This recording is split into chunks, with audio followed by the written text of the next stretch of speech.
on. And now the time is now. Sing my song. I go around the world, I gotta find my girl on my way.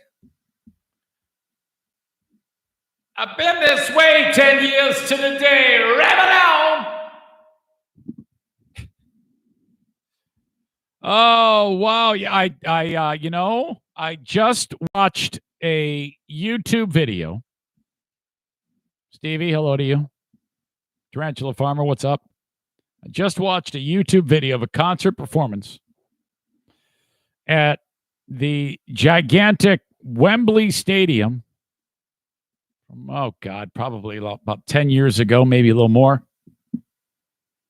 It was the Foo Fighters with special guest guitar players, home turf appearance by Jimmy Page, and, did I make this free? I guess I did make this free.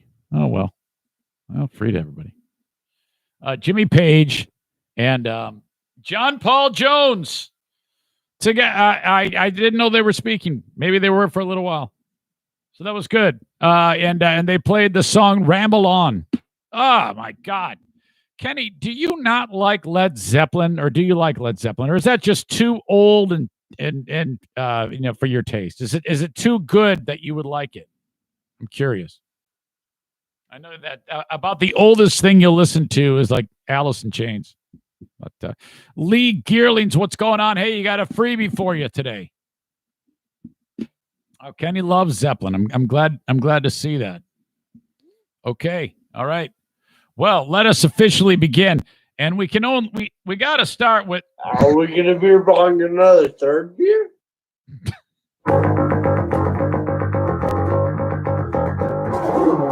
Hey, this is Dirk from Clearwater, Florida. When I'm not slapping the bass, I'm listening to the Eric Zane Show podcast. I'm sending Eric stupid links that are boring.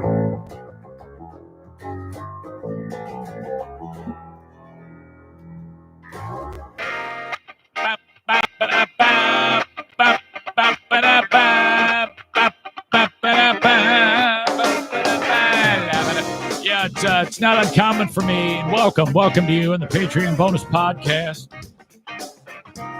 It's not uncommon. See, in my inbox said I've gotten an email from Dirk. And here you go. It's his virtual sliding it across the table.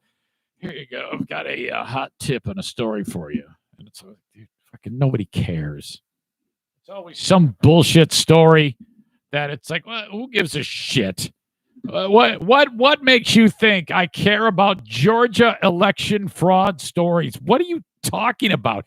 I'm having too much fun to give a shit about anything like that. I want a lawyer who looks like a cat on the Zoom. That's what I want. I want Morgan Wallen.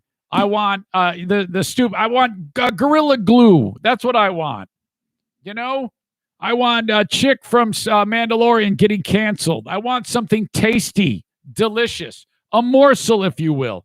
That's what you got to send to me. Don't send me Georgia voter election fraud bullshit. Nobody cares. The fuck are you doing? My God, what the fuck is wrong with you? Holy shit. I'm not slapping the bass. I'm pounding my pud. All right. Stevie says he's hangry. He wants bagels. I ate them. I did it again. Oops, I did it again. Everybody's made a big deal about this stupid Britney Spears documentary. I've not yet bought into that thing. I might be coming back to this. This is serious shit. We're going to talk about it. This crazy chick, so her, I guess her dad took over her life because she's too far gone, and she's just been, this is what happens when you take a young person and make them famous, okay? This is for all you stage parents. This is what you get. When you take young people and make them into superstars, you end up with kids who become defective adults, okay? That's what happens if you don't do it right, and most people do it wrong. That's it. That's all I need to know about the Britney Spears documentary. Normal kid, parents ruined her, made her a stage kid, and now Here we are. She can't even fucking tie her shoes or put deodorant on. Okay? Don't do that to your kids. And now the dad's like in charge of everything. So she's like, well, then I'm not going to go make any money if you're going to be in charge of everything. That's screwed up. All right. But no, Stevie, yeah. Oops, I did it again. I had another bagel lunch / breakfast brunch deal. Washed it down with peanut M&Ms. And, yeah, I've got a definite eating problem. Getting so fat as shit. Oh, it's like, we gonna eat it? You want me to bong another beer? You want me to eat another bagel? Are we gonna beer bong another third beer? We gonna beer bong another third beer? It's the inflection. It's how he goes. Are we gonna beer bong another third beer? Are we gonna beer bong another third beer? Steven says, how much have you gained? I don't know. Monday, I weighed 170 pounds. I think I weigh 195 right now. I think that's what I weigh. All right. Dirk says he was assuming Kenny did not like Zeppelin. He said, he didn't like that. That singer's too good and doesn't sound like Cookie Monster. But no, Kenny surprised us by liking Zeppelin and AC/DC. By the way, I just saw somebody published a thought that I guess it's going around, and I can't play it for you because I'll get a YouTube ticket. One of the new Greta Van Fleet songs, a lot of people say sounds like Rush. Now, I listened to it, and to me, it sounds like Greta Van Fleet, which is that Polish kid from Frankenmuth, who's got that falsetto type of range. I'm over that band. Comparing them to anybody. To me, it just sounds like Greta Van Fleet. Okay. Really good band. Just a touch of acquired taste to it, though. The vocal stylings of Dude, something Kishka, Steven Kishka, I don't know what the fuck his name is. There's a learning curve there. It's a little nutty with how high he gets. But I still like it, and the band is very, very good. Dirk says, what song? I'll check it out and let you know how close to Rush they are. Okay, hold that thought.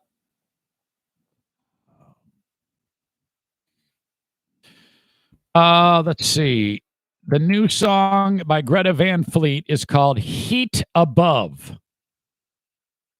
And whoever wrote this says, check out Greta Van Fleet's new song, Heat Above. A couple of years ago, they sounded like Led Zeppelin, but now they've got a Rush vibe on this new song. I don't know. I'll let you check it out. What I'll do is I'll link it up. I'll link it up in the notes of the podcast, of this podcast, and then you can check it out for yourselves. Okay. So where are we on this Thursday Patreon? By the way, I got a couple of new folks who just signed up. Who are new again. People that had been on the show. I recognize the names. Then for one reason or another, I think it's Ben Reuter. Ben may not have been this may have been a first for Ben. I'm not sure. Ruiter. Welcome, Ben. Thank you. He's on tier 1. I appreciate that. And then I think it is Brian Maul, Maul, who I recognize that name from the past. Brian Maul, I think, was on Patreon before. Now he's back. Thank you. People come and go. That's okay. That's okay. All right. I have big breaking news. Really big breaking news. I just saw a video of coming out of anesthesia. Gorilla Glue Lady. She made the trip to California, Beverly Hills, and the glue is out of the hair. Okay. And as dumb as this woman is, I'm happy that Tessica Brown's hair is that she is okay. Okay. Now, we all know she's dumb as shit for putting the Gorilla Glue in her hair in the first place. That whole thing was so stupid. But, you know,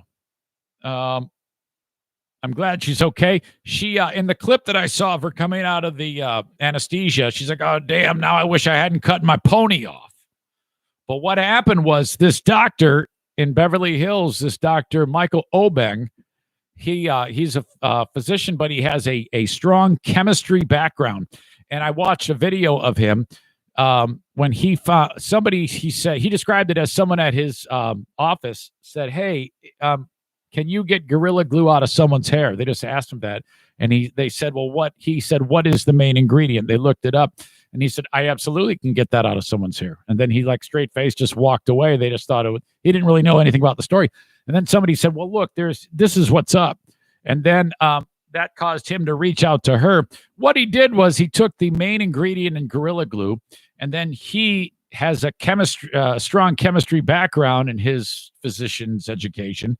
And so it didn't take, he said it was very simple for him to come up with something that breaks down the chemical makeup of the glue. So then he described it as he took a couple of chemicals, mixed it with, believe it or not, aloe vera and olive oil, and then a little bit of acetone. And he actually whipped up a batch of it. And before the woman arrived, before Tessica arrived in California, he has a model. I think he's a specialist in skin, skin, hair, and scalp and nails and things like that. He took black woman's hair. He actually has black woman's hair on a skull, and he put the glue on the hair on the dummy, and then got it out quite simply with his concoction that he came up with. Oh, well, she's golden. I'm going to fix her, no problem. So this chick comes in, and they laid her down and gave her something to relax her. And he described it as it took a little work, but was able to get it out. So Gorilla Glue lady is okay. Now you see this all works out for her. She's got 700,000 people that follow her on Instagram. What is Gorilla Glue Lady's GoFundMe at? Hold on. She is currently at, oh yeah, she's got $20,435, 600 to 700,000 followers on Instagram, and all of this attention. This was a great thing that she did. I honestly don't believe that she did it on purpose. I think she's just that stupid. I kind of go back and forth on that. Maybe she did do it maybe there's no one that stupid. My God, I don't know. I just wish that we could get audio of the doctor saying, okay, you're just about all set. Before I get this last bit of glue out, can you answer this question? How stupid are you? Okay. How dumb? How are you even alive? How have you gotten this far in the world without, running out into traffic and getting hit by a bus or something like that? You are clearly one of the dumbest people that has ever walked the earth, to take Gorilla Glue thinking that this would work. You could put it on your stupid head and you could use it as hairspray. Thank you. Come again. All right. Where are we today? Oh my God. We got Kyler is here. What's up, buddy? Dirk, he says, that does not sound like Rush at all. The vocalist hits high notes, but that's about it. Yeah, I didn't think so. I didn't think so either. Tarantula Farmer thinks that, what's her face? Gorilla Glue Lady will be broke in a month. I don't know, man. Maybe she's smarter than we all give her credit for. And, all right. So, I got a couple of clips for you. First of all, this is a 40-second synopsis. Bear with me. Of everybody's pal Morgan Wallen's apology. He went on for 5 minutes today. Check this out. And I posted it on my social media. I'll put it in the notes of the podcast. This is what he had to say. The video you saw was me on hour 72 of 72 of a bender. I let so many people down. So this week I've been waiting to say anything further until I got the chance to apologize to those closest to me that I knew I personally hurt. I also accepted some invitations from some amazing Black organizations to engage in some very real and honest conversations. He's been talking to Kyle Larson. And one thing I've learned already is I'm specifically sorry for is that it matters. My words matter. This week I heard firsthand some personal stories from Black people that honestly shook me. And I know what I'm going through this week doesn't even compare to some of the trials I heard about from them. There's no reason to downplay what I did. I appreciate those who still see something in me and have defended me. But for today, please don't. But today, please don't. I don't think he was reading. He might have been. If he did, someone was holding the cue cards and because there was a lot of words. I mean, this was a long thing. So he may have been reading. I'm not sure. It's tough to tell. I'm still I am really torn on this because I'm like, the cynic of me is like, yeah, this is just lip service, but I 51% of me is like, well, all right, let's see where this goes. I don't know. If at the end of the day he doesn't say that anymore, he'll probably be better off if just, but what a thing. Who knows what will happen here? I think that's what you do. I don't know. I mean, I've never had to be in that type of hot water. I mean, that is the hottest of the hot water burn baby. Remember that fucking Rain Man? Hot water burn baby. Oh shit. ADHD. There it is. Oh my God. But all right. So there you go. Morgan Wallen. I posted about it. Spam risk. Muskegon, Michigan. Hold on. Hello. Hello. Hello. Oh. Been getting a lot of those lately. You guys signing me up for shit? Dirk, I'm looking at you. All right. What was I going to say? I forget. Oh, I posted about it, and I'm anxious to see how if the freaking butt hurt brigade makes an appearance again. They came at me full bore yesterday because I called this guy a dirtbag. And I wrote my thoughts. Maybe I'm a softie, but I think the apology was solid. It's a 5-minute clip. You got to watch the whole thing. I guess the cynic in me is thinking he's just trying to save his ass, but he acknowledges that. I'm torn. I think he's genuinely gotten to a bad spot and realizes he's got to A, lighten up on the drinking, B, not say things like that anymore. Also, he's still a dirtbag. Ha, ha, ha. That's a joke. Sheesh. All you bitches yesterday with sand in your vaginas. My gosh, it's a joke. But he's a dirtbag. So that probably pissed him off again. All right. I think that's it. I know Bleeding Out Brian is like, hey, you quit talking about this. Fuck you. You're talking. I don't tell you what to talk about. Shut the fuck up. All right. You remember earlier today, we talked about the guy who was the lawyer who had the cat thing on the Zoom. Okay, he's a lawyer talking to a judge, and then there's a filter on the Zoom. He's a cat. Okay, if you remember that, we're bringing back the old day up to Zoom court. Mr. Ponton, I believe you have a filter turned on in the video settings. You might want to. We're trying to. Can you hear me, Judge? I can hear you. I think it's a filter. It is, and I don't know how to remove it. I've got my assistant here. She's trying to, but I'm prepared to go forward with it. I'm here live. I'm not a cat. I'm not a cat. I'm here live. Everybody had a great laugh. We had a good time with that. Well, he's getting milkshake ducked. About 1 hour ago, I did not know what that meant, but when I see a headline that says Zoom cat lawyer gets milkshake ducked, what is that? That is a sudden turn of events where somebody or something is thought positively in one breath, and then the next breath, they're not. They're looked at from a different lens. So this lawyer who the Today Show had on, and they were, oh, we love this guy. He's so great and lovable. He's just goofy. He's been milkshake ducked. He's now canceled. Everybody hates this guy. Fucking hours ago, I was telling you how this guy, everybody loves this guy. Everybody hates this guy. He got milkshake ducked. Milkshake ducked is if a duck, if you have a great video where everybody falls in love with a duck that loves milkshakes, and then you find out that the duck is racist. Okay, so first you love him, and then you hate the duck because he's a Nazi or something like that, or he rapes kids. The duck rapes kids, something like that.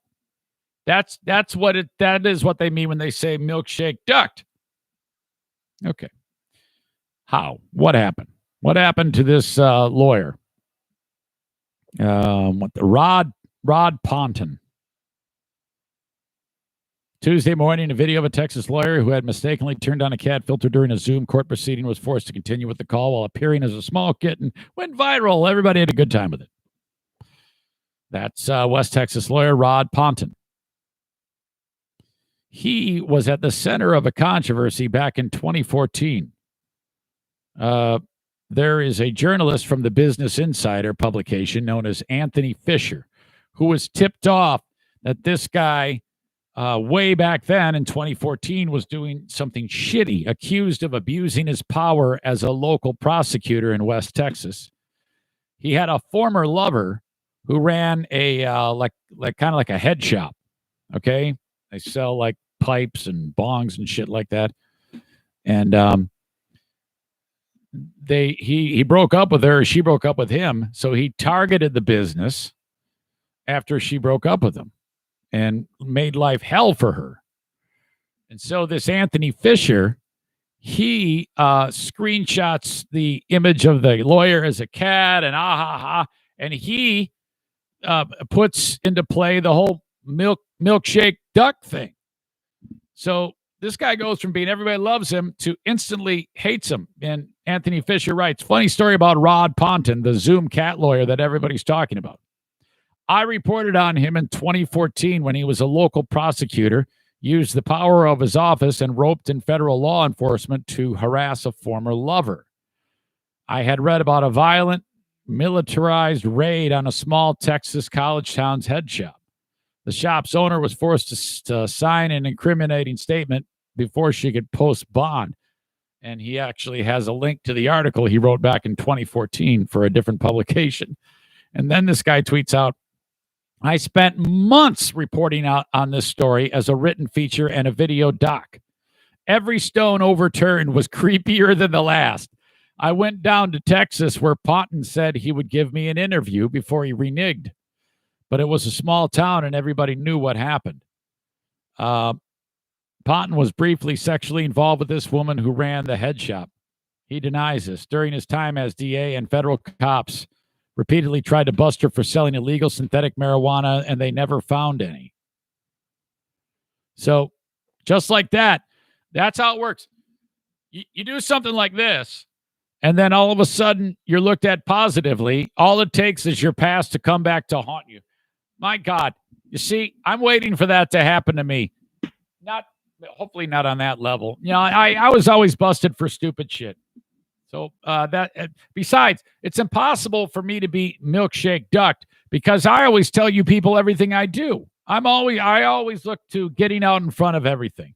But now this guy, he was happy at the beginning of the day, and at the end of the day, everybody said "fuck you" to him. Incredible. What are you guys doing? Kenny, why are you message retracting? Kenny had a message up there and he retracted it. That's a first. I have never seen that. Dirk said, when I picked up that phone, he said, congrats, you just confirmed your phone number is active. Stop answering those spam calls. Well, yeah. No, I like it, though. I like it when people call me. And so, you know, it's okay. Nick says, don't forget that cancel culture goes back in time. Anything that you've ever said that could be construed at all sideways can be used against you. That is true. Kenny says, cancel him, not Gina. Kenny loves the fact that the chick from The Mandalorian, Kenny supports her view that she says that Republicans are like persecuted Jews. He even said on the free podcast, she ain't wrong. What the fuck are you doing? Somebody's going to milkshake duck you if you keep it up, you stupid fucking knuckle dragger. Pellerito says, I wonder if I have any Eric drops that would cause that, Nick. I hope not. Pellerito says, I've got gigs of the old Freebeer and Hot Wings files. I'm sure we could find something. Fuck you guys, you assholes.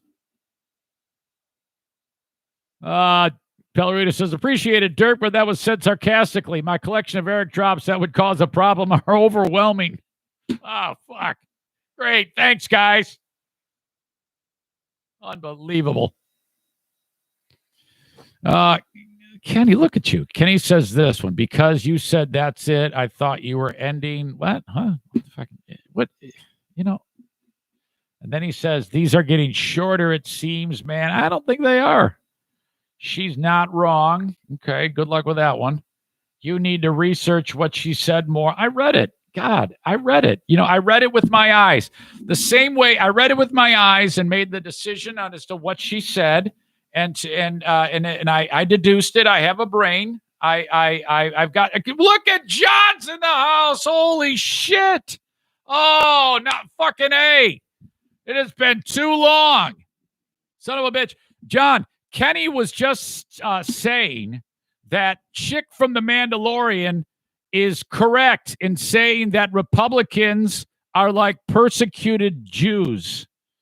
That's what Kenny believes, that the chick who played The Mandalorian, when she tweeted out that Republicans and persecuted Jews are the same, Kenny's like, that's right. You are so lucky that everybody here, no one here wants to fucking milkshake duck you, you stupid idiot. What a fucking dumbass. Oh, my God. And Dirk, he makes it even worse. They've been attacking her from Gina like he knows her. They've been attacking Gina for months now. She's conservative. Well, nobody gives a shit about what she said prior. It's only what she said today. You fucking morons. Holy shit. How dumb are you people? My God. You thick-skulled fucking morons. Jesus. All right. Larry freaking Flint is dead. Okay? I thought he's been dead for decades. Raise your hand if you thought this guy was dead. I swear to God, I was like, he's still alive? Okay, so when we were growing up, the only access to pornography was if, no joke, you found it discarded, like a physical magazine thrown away. And it seems like you would always find it there was a little woods back behind my school, and for some reason you would find discarded pornography, like it had been rained on and the pages were all messed up and shit like that, and you'd look at it's all wrinkled and you'd see a boob and you were shocked, man. It was when we were discovering our sexuality. I was like, what the hell is happening to me? We had no idea. And then, oh my God. And then so we figured it out, and then that was that. So what started with like the J.C. Penney catalog, and then eventually you discovered the Playboys, and then if you found the next step was Hustler. That was what the hell just happened, because in the Playboy, the ladies' privates look a certain way, but in the fucking Hustler, they look different. It looks like when I tried to pull apart a grilled cheese sandwich. What the? Oh my God! What is going on here? And that was Flint. He's like, "Hey, I got a great idea. I'm gonna up this. I'm gonna up the ante here on porno. Screw what's his name? What's the guy's name? Playboy. Hugh Hefner. Screw that guy. I'm gonna up the game here." And if you, it actually says in the Wikipedia, in November 1974, Hustler showed the first, quote, it just sounds horrible, pink shots or photos of open vulvas. My God. So that was it. That was a game changer for a number of heterosexual boys when we saw our first open vulva. We can thank the deceased, Larry Flint. He was in competition with a friend named Al Goldstein. Al Goldstein came out with a magazine called Screw. And Flint was kind of like in competition. He actually was, the Goldsteins magazine was the inspiration, but Flint knew how to get it published quicker and to more people and make it more of a national publication. And that was it. But he didn't become a millionaire until 1975, when a member of the paparazzi said, "Hey, I've got pictures of Jacqueline Kennedy Onassis naked. Do you want them?" Yeah. Flint paid $18,000 and published them. What an asshole. He sold 1 million copies within a few days, immediately a millionaire. It says he bought a $375,000 mansion in 1975. That's a lot of money. And so that was that. He initially was like a bar owner in Ohio, and then he decided with one of the bars to put naked chicks in there, and then that led to the publication, and then here he is. So, and then in 1978, I don't know if you ever saw that movie People versus Larry Flint, because this guy was constantly fighting obscenity laws.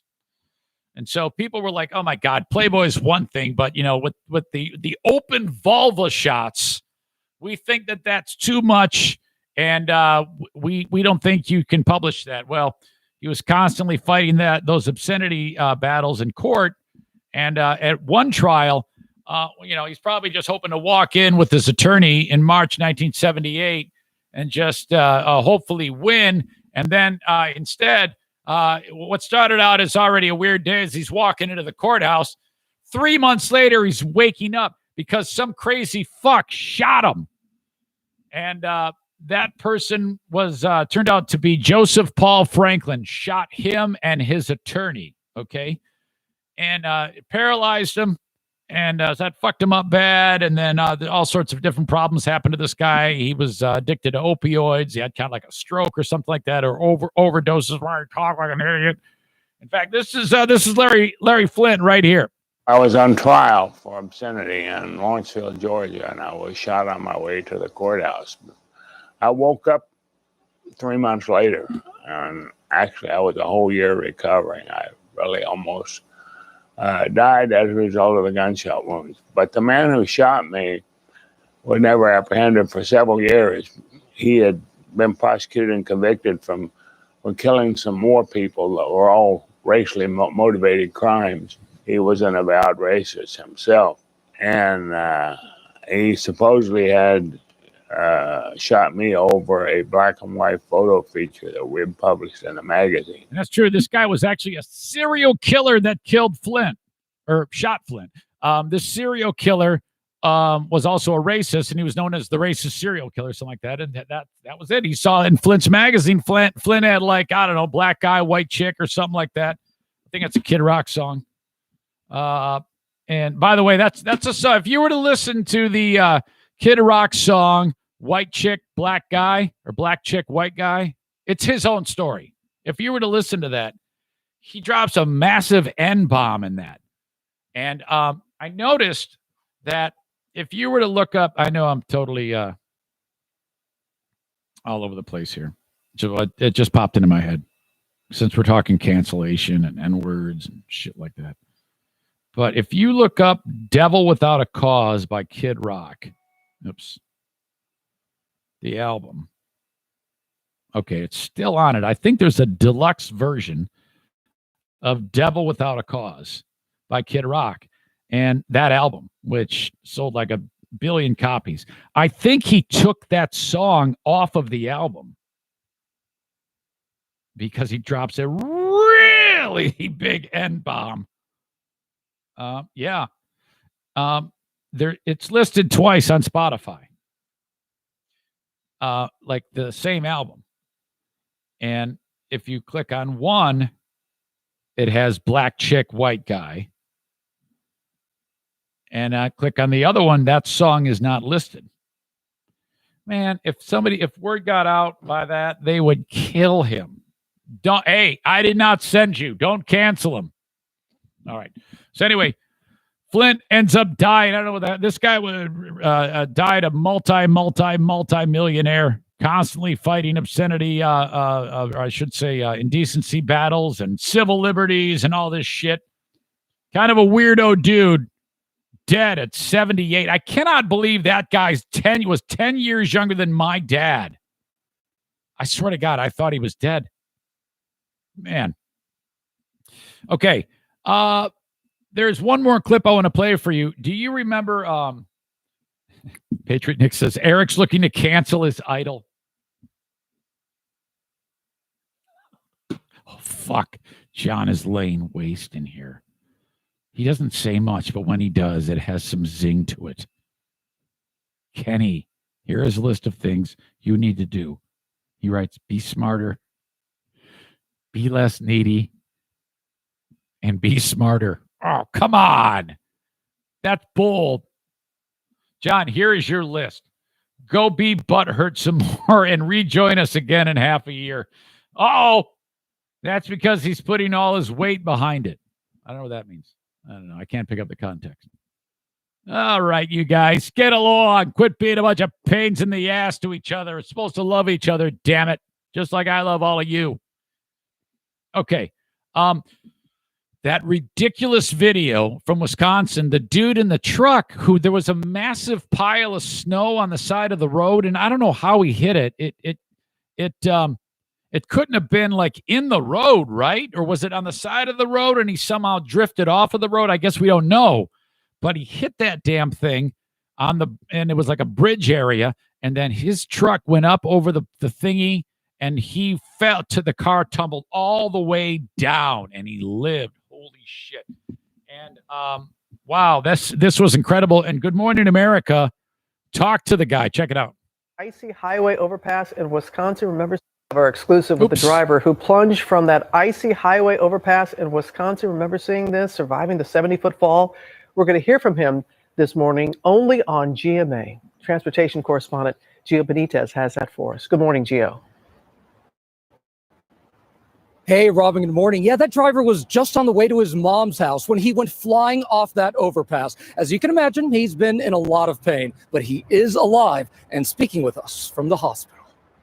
This is the terrifying moment a truck flips over a highway overpass just days ago in Milwaukee. Watch again as the truck plummets 70 feet to the road below. Somehow, I think it flipped. It was going straight down. Okay, like the front of the truck was gonna hit the ground, and then it kind of like rolled, and it may have landed right on the tires, completely destroyed, obviously, but avoiding any other cars. The driver of that truck, Richard Lee Oliver, and his fiancee Candace, now speaking out about the accident for the very first time from his hospital bed. Okay, now I cannot believe they agreed to this interview. The wife is sitting there. She looks, gray, like she hasn't slept in days. And the dude is in a full neck thing, like that scene after, like, if you remember that skit on the Chappelle Show where he's Rick James and Charlie Murphy beats the fuck out of him and he's in the neck thing, I can't feel my feet or whatever the fuck. He's in one of those deals. I cannot believe this guy even agreed to the interview. And in the background, you can hear the beep, beep, beep, saying like he's still alive. Richard telling GMA exclusively that once his truck hit the snow, he completely lost control. There was just too much snow on the side of the road that once the tires got into like 2 foot of snow, there's no controlling a vehicle of any kind. Richard says that 2 bystanders witnessed the crash and immediately rushed to his aid. Wow. He held me in the back of bed of my truck and helped me call my mom just in case I wasn't going to make it. I was thankful that he was alive. We have a 6-month-old baby at home. So just really happy that he made it through it and nobody else was hurt. His accident highlights one of the real dangers of driving in winter weather. Some roads can have icier conditions than others. Overpasses and bridges really do freeze faster than regular roads, right? Bridges and overpasses have cold air underneath them as well as on Everybody knows the information they're sharing. top of them. So bridges and overpasses may be icier than the road you just came up on. And Richard says he is feeling a lot better now. He's just glad nobody else was hurt, and he's especially grateful to those 2 Good Samaritans who rushed over to help him out. Robin. I bet he is. Gio, thank you for sharing that with us. And we Oh my hope God. he makes a full recovery. Oh man, the guy's like, come on, man. The one dude, he just drank some Ocean Spray and he got a new truck. I fell off a fucking a bridge. Could you maybe pass a new truck along to me?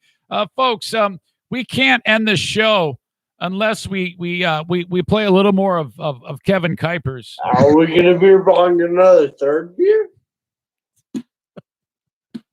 I can't figure out which one of these is my favorite clip. Oh. Y'all want to make fun of me when I get fucked up in the Zaniac Zoom? This is Kevin Kuipers on the Zaniac Zoom. Had way too much to drink. I need to go to bed. Oh my God. Fuck off, I'm hammered. It's how he combines fuck off and I'm hammered. Fuck off, I'm hammered.